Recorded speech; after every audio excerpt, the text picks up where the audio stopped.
Hello, I'm Rachel Knox, and my managerial and organizational challenge at work is answering the question, how do I and the leaders I work with manage inevitable workplace conflicts? Let's explore how conflict can be a catalyst for growth and provide motivation for positive individual and organizational change. 85% of employees deal with conflict to some degree, and 29% of employees deal with conflict always or frequently. It's safe to say that most employees, whether they work in the public or private sectors, have a workplace conflict story. Here's a story of common workplace conflict that is persistent and corrosive to organizational culture. Emerson is Cam's supervisor.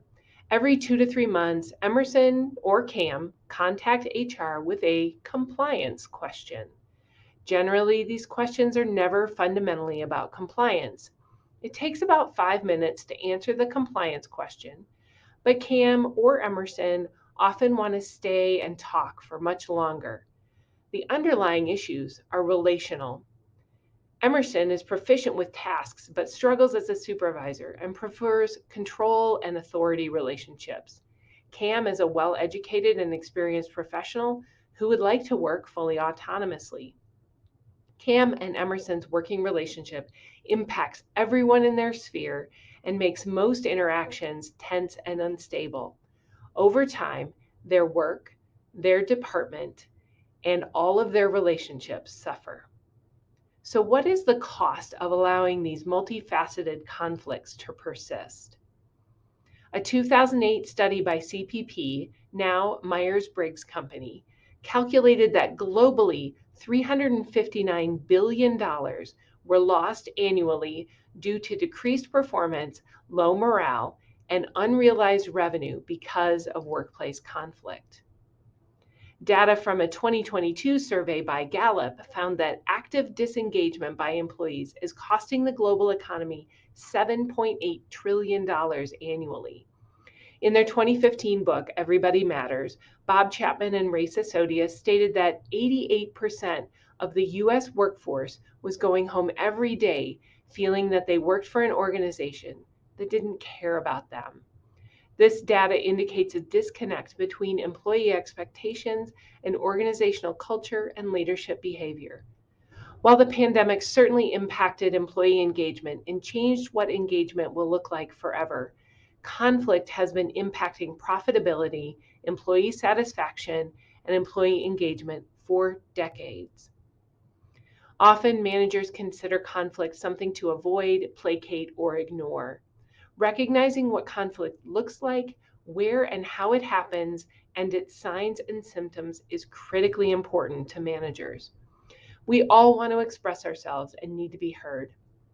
However, the complexity of virtual and remote work, global teams and multinational organizations, generational differences, and a societal culture of liking and following make conflict in the modern workplace a minefield.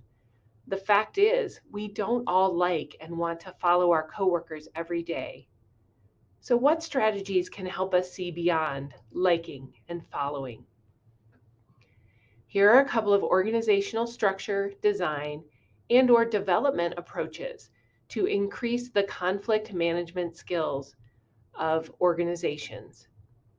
Working with HR professionals and leaders for training can move toward using conflict as a growth catalyst for an organization. Another solution implemented by some institutions of higher education and even public businesses utilizes a national framework of ombudspeople. An ombuds abides by the International Ombudsman Association standards of practice that include independence, neutrality and impartiality, confidentiality, and informality. Very few higher ed institutions have ombuds office, only 10% nationwide, and an even smaller percentage of employees and students utilize the valuable and free to use services ombuds provides. Just 3% of Oregon State University students utilize ombuds services. Strengths-based learning and development relies on individual leaders and employees. A strengths approach to transforming conflict will also need organizational support. However, connecting to strengths taps into an individual's self-motivation and awareness. Prolonged interaction with strengths-based work moves employees into higher levels of self-actualization. While understanding their own strengths may seem counterintuitive to connecting with others, the ability to talk to one another in a common strengths-based language can begin the process of reframing conflict. When everyone comes to the office, the meeting, or their computer with more self-awareness, their perspective is broader and there is an opportunity for sharing, vulnerability, and establishing a safe working environment. There is hope. A recent study by the American Psychological Association found that 87% of employees feel that actions by their employer can or could increase the psychological health in their workplace and improve their own individual mental health. This is a significant number of people ready to respond positively to interactions that include listening and engaging all parties to focus on our strengths and resolve workplace conflicts. A combination of skills and interventions are needed to create change and transform the way we see and manage organizational conflict. Change relies on daily actions that invest in employees to explore, understand, and utilize their strengths and opportunities. Managers must face conflicts head on in a timely manner. Organizational culture cannot afford to allow conflicts to persist unchecked and unaddressed. Everyone has the opportunity to remember that diversity, equity, and inclusion relates to all aspects of ourselves and others as human beings. We don't all like and follow everything about every post, tweet, photo, or video we see. However, if we can see the strengths and imperfections in ourselves, we can be more tolerant of them in others.